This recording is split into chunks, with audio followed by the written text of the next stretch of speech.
Assalamu alaikum. Welcome to Peace&IR program with your host Tariq Khan. Today we'll explore and analyze the international projects in education and their implications for peace over the globe. Let me bring our guest in program, Professor Rania. You are expert on international projects, especially for the implication in peace development. Ma'am, thank you so much for joining, and you are most welcome in program. What inspired you to create the international projects, and how international educational programs contribute to the world peace? How would you express your views on this? So greetings from Athens, from Greece. Thank you very much for your kind invitation to participate in this so resourceful webinar.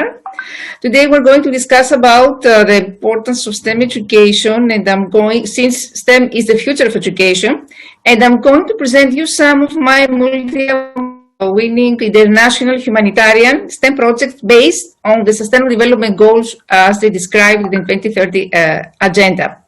So I'm a global educator, a researcher, an international speaker, an author, global peace ambassador, internationally recognized. I spent a great part of my life on humanitarian services and social activism, and my achievements concern the following domains: education, with also distinction, science, innovation, international projects, research, peace, volunteerism, vulnerable groups such as refugees, special education students, students in the ecological hospital, global network of teachers, and writing scientific books for kids. I'm also a STEM instructor and ICT teacher trainer in Greece. I have a postgraduate degree in language teaching related to cognitive neuroscience, and I'm a researcher on cognitive psychology and neuroeducation. Currently, I'm a STEM instructor at the Greek Astronomy Space Company, Annex of Salamis, and I'm also working at the Greek Astronomy Space and the Greek Ministry of Education at the Directorate of Educational Technology, where I write STEM projects from Greek schools. I have been awarded so far 57 international projects. I'm a Global Teacher Award winner and a Global Teacher Prize finalist. I have been selected also as a global icon featured in the international magazine Passion Vista. And I'm also organizing with many international organizations. I'm a president for Greece of Ladies of All Nations International, Access to Human Rights International, International Advisor for Center for Peace Advocacy and Sustainable Development, Global Peace Council, etc. So why STEM? I'm trying to promote worldwide STEM vision by introducing STEM in astronomy and space projects and combine STEM with language teaching. In particular, I was among the first educators on a global level to combine STEM with astronomy, foreign language teaching, and innovative teaching approaches. Why STEM? Because a competitive STEM-based skills is vital to our future as a knowledge-intensive economy. And this trend of combinational teaching of science, technology, engineering, and mathematics has appeared the last decades, because in the last years, to broaden and diversify science in schools and link it to technology, engineering, and mathematics, there has been a push in the UK, USA, and other Asian countries towards the concept of STEM. So STEM acronym was introduced in 2021 by scientific administrators and the USA National Science Foundation, and it's actually a holistic approach that is closely related to everyday life. Of course, it reflects the 21st century skills, as we all know, the 4 C's: critical thinking, collaboration, communication, and creativity. So skill development is the backbone of economies, with a particular focus on the STEM skills which will underpin our future growth. And STEM skills base is an important driver of productivity and innovation, supporting well-based jobs across the country at all skill levels. So STEM projects focus on inquiry and student-led investigations through open-ended real-life problems, and hands-on activities empower students to become out-of-the-box thinkers and creators. And what are the attributes of STEM-educated students? They are problem solvers, they are innovators, they are inventors, they are self-reliant, literate, logical thinkers, technologically literate. If we also integrate A in the acronym STEM, we have the STEAM acronym. Why? Because Arts are very important, and STEM projects foster wider softer skills which prepare young people for the future, such as problem solving, dealing with mistakes, communication, and presentation. So we need to emphasize the value of art skills to the economy alongside skills in the acronym STEM, because in the knowledge-intensive economy it's essential that alongside specific technical skills, people also have the creativity, design, and entrepreneurial skills that facilitate innovation and problem solving. So STEM is actually an educational and disciplinary research approach that aims to promote research spirit, logical thinking, and social skills. Emphasis is placed on empirical and exploratory discovery learning, autonomy and active participation of students through trial and errors in a series of interactive projects that incorporate the 5 fields of STEM. And the acquisition of basic skills through STEM projects prepares young people, as we said, for the future. Why? Because STEM learning is framing the daily life of young people outside the classroom. So I am the founder of founded the national coordinator of 5 humanitarian STEM innovative projects that focus on United Nations STEM Development Goals. And it is interesting to mention that all these projects that I'm going to present were launched and diffused through social media.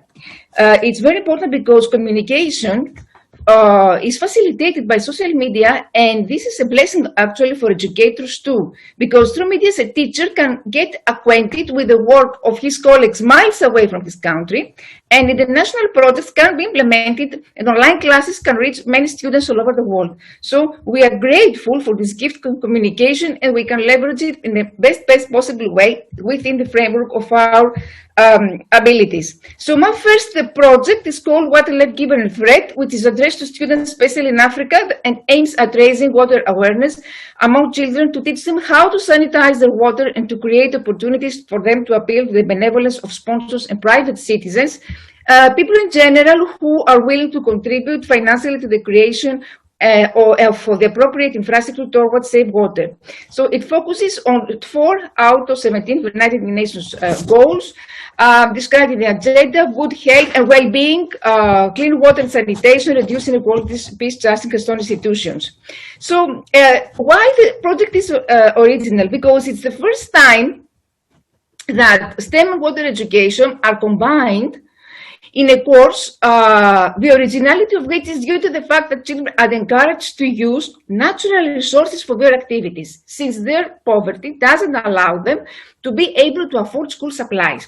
So with very limited resources, children had managed to create mind maps, timelines with branches and stones. They also performed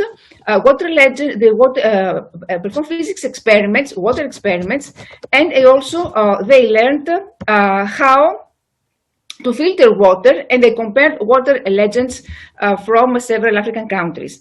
So together with some teachers of the program, and with the help of social media, we achieved to obtain donations, sanitation, and filtering equipment in collaboration with youth institutions.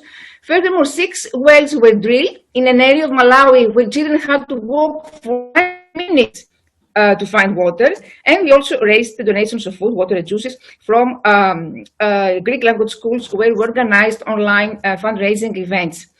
So for Africa, I proposed, as I said before, regional approaches, and in countries where school supplies are very scarce and technology doesn't exist, I had to come up with activities that would attract the attention of these students. So these activities give students the opportunity to develop collaboration and communication skills, creativity and critical thinking. They demonstrate in ways of filtering water, perform physics experiments, as I said before. They perform field activities like boiling water by the river. They constructed models of boats. They were taught well drilling, and they interviewed older people who narrated water myths. We applied the construction of models of ancient water technologies at ancient pubs, etc. I'm also the founder of another humanitarian innovative program, which is called Food for Thought, and it is addressed to students where high levels of childhood stunting or wasting persist, and also to students who are suffer from micronutrient deficiencies, and it focuses on 4 out of 17 development goals. This project had actually a great impact because inspired teachers in India to be actively involved in the support of the children. In some areas in India where children suffer from hunger, malnutrition, infectious diseases, many teachers have created a movement for supporting these children.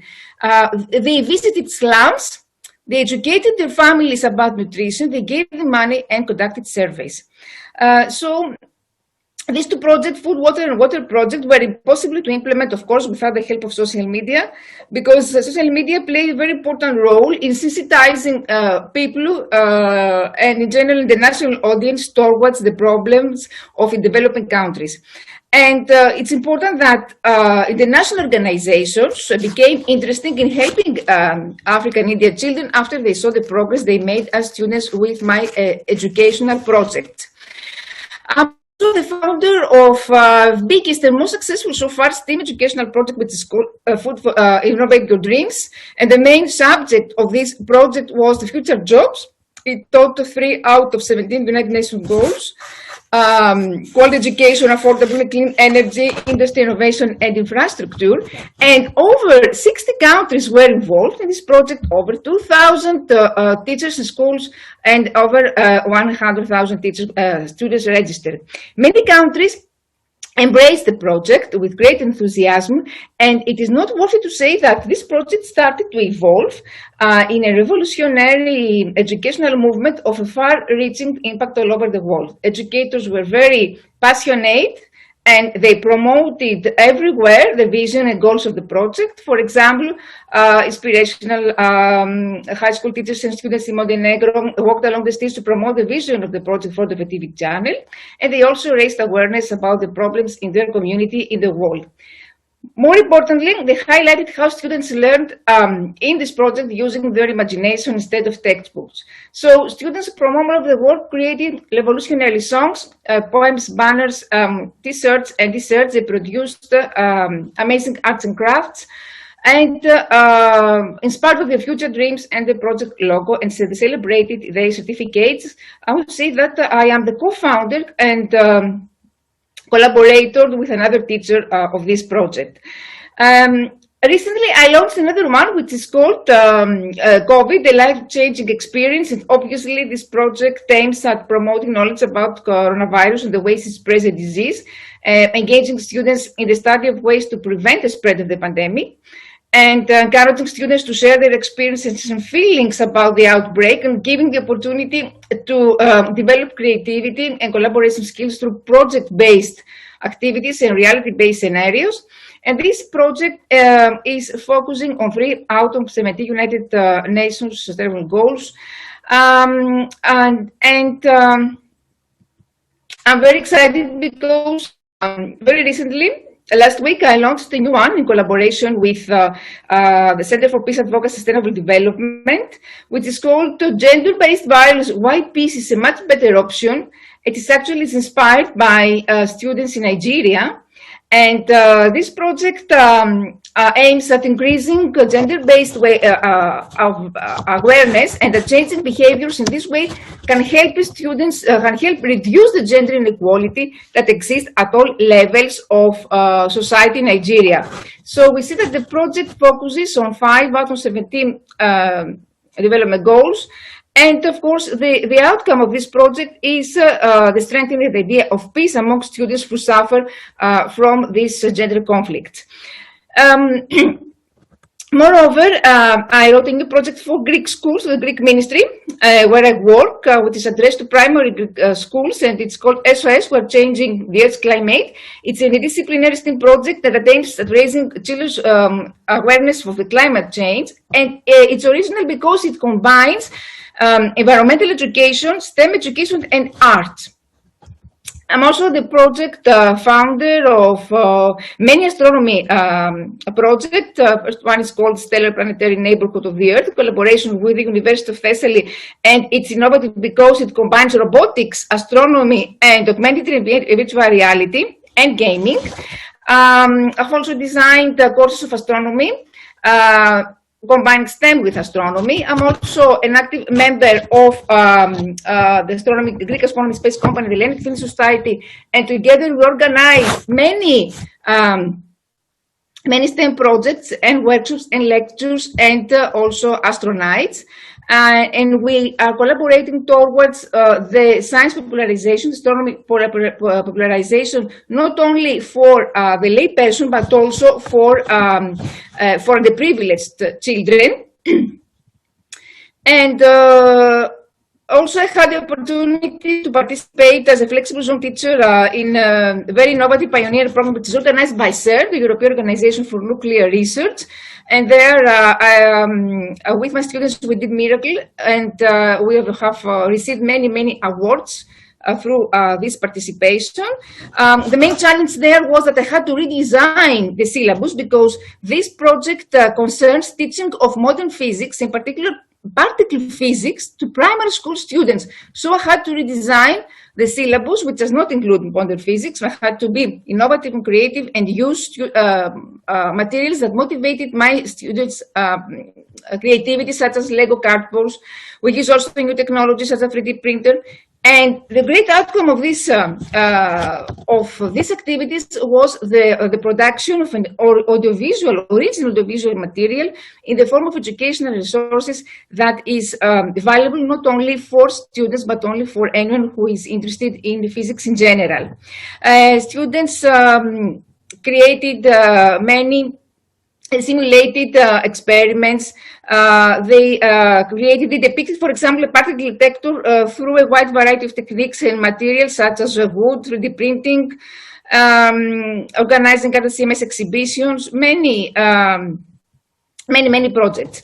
I'm also fighting for the equality between women and men in the field of natural science, because I want to sensitize my children and make them aware of the importance of the fact that women should have equal opportunities with men in developing themselves as scientists. So we created with my students any radio shows which were aired on the European school radio about women physicists from Marie Curie time till today. And this was actually, this project was extended. It became an educational video that you can find free on my YouTube channel.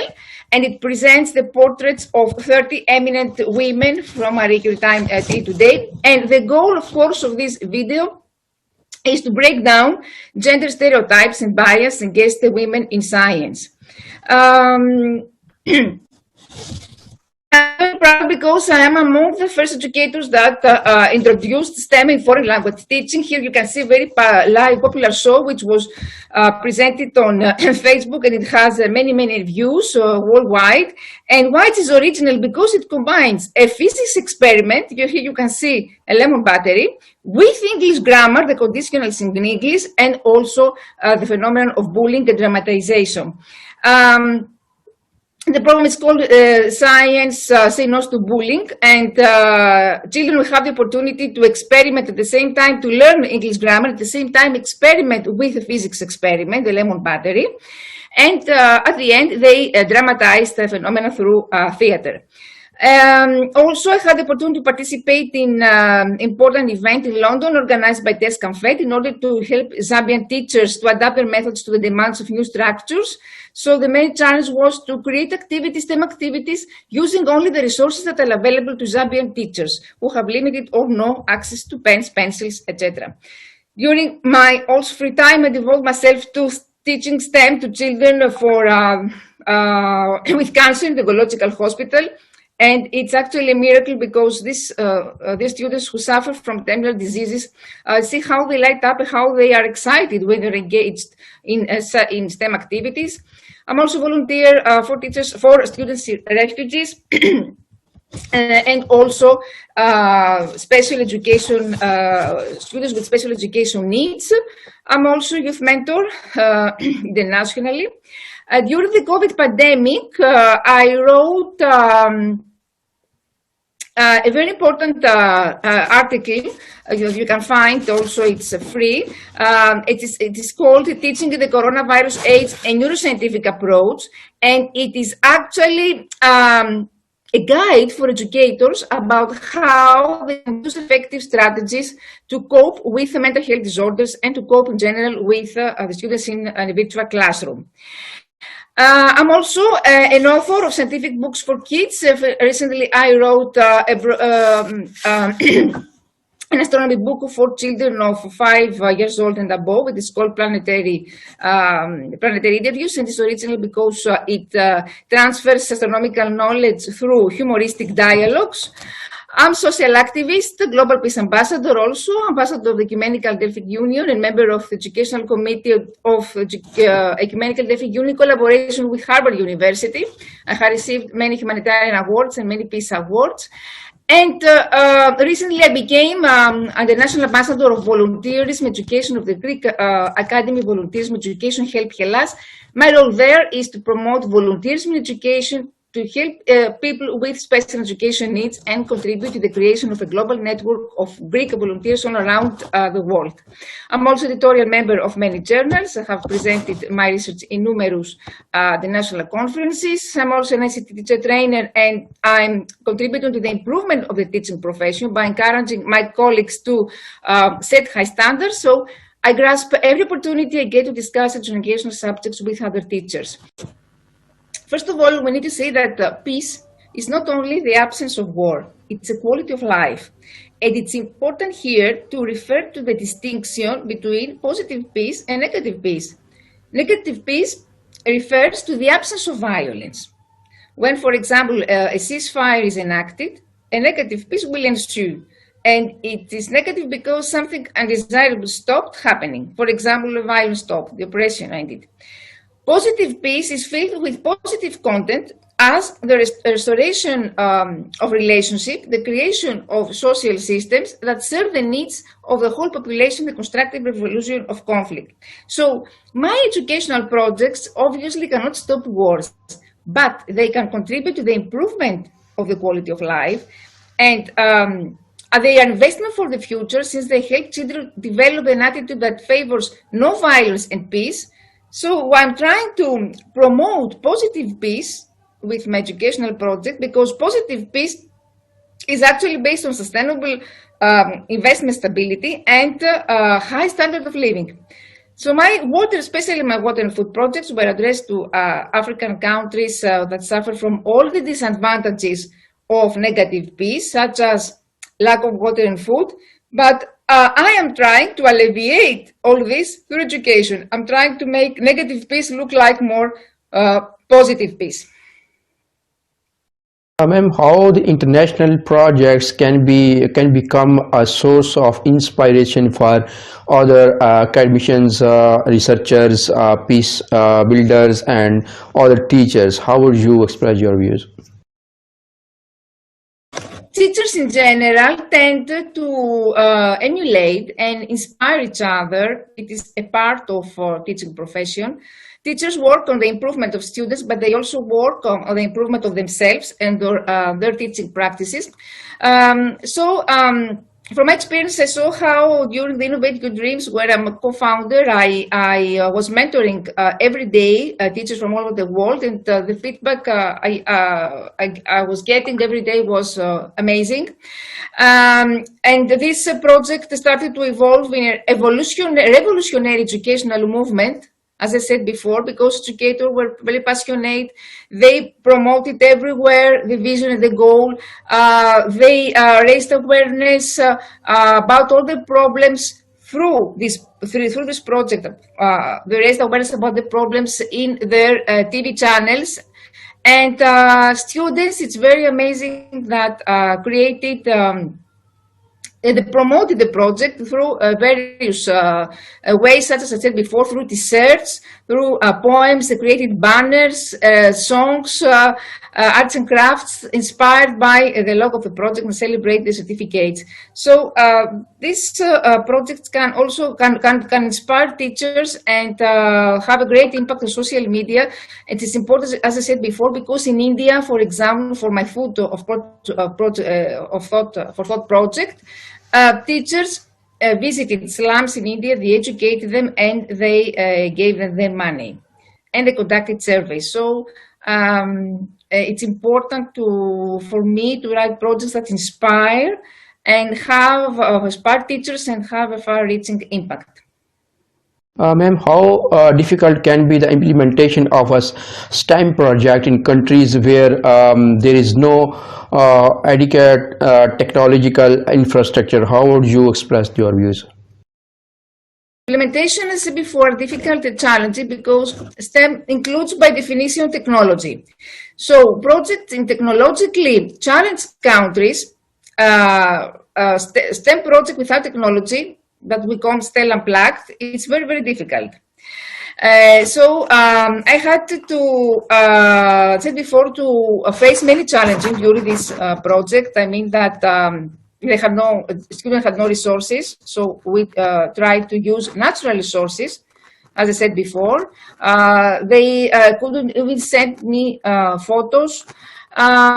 It was very difficult also because the classes contain 200, each class had in Malawi, for example, 270 students. I have also many cases of teachers who were suffering from hunger and thirst, so it's difficult for all these teachers and students how to be involved in STEM activities, many challenges. And also in many students, a big number of, in Malawi for example, a big number of children got drowned on their way to school. They walked distances to get clean water because they didn't have clean water at home. It was very important because there's no education about water sanitation and filtering, and that's why the drilling of wells was very important. So I think that as our world becomes interconnected, countries prioritizing STEM education and research will make significant advances in alleviating poverty and sustaining economical, cultural, and societal growth. It is vital for countries seeking to reduce their poverty levels to adopt new scientific research and technology, and in doing so, these countries can improve their economy, healthcare system, and infrastructure, because undoubtedly the role of STEM in developing countries is of significant importance, just as it is in our modern world. Ma'am, thank you so much for your valuable and precious analysis and discussions on a very important topic on educational international projects. Thank you so much again. Thank you very much for inviting me.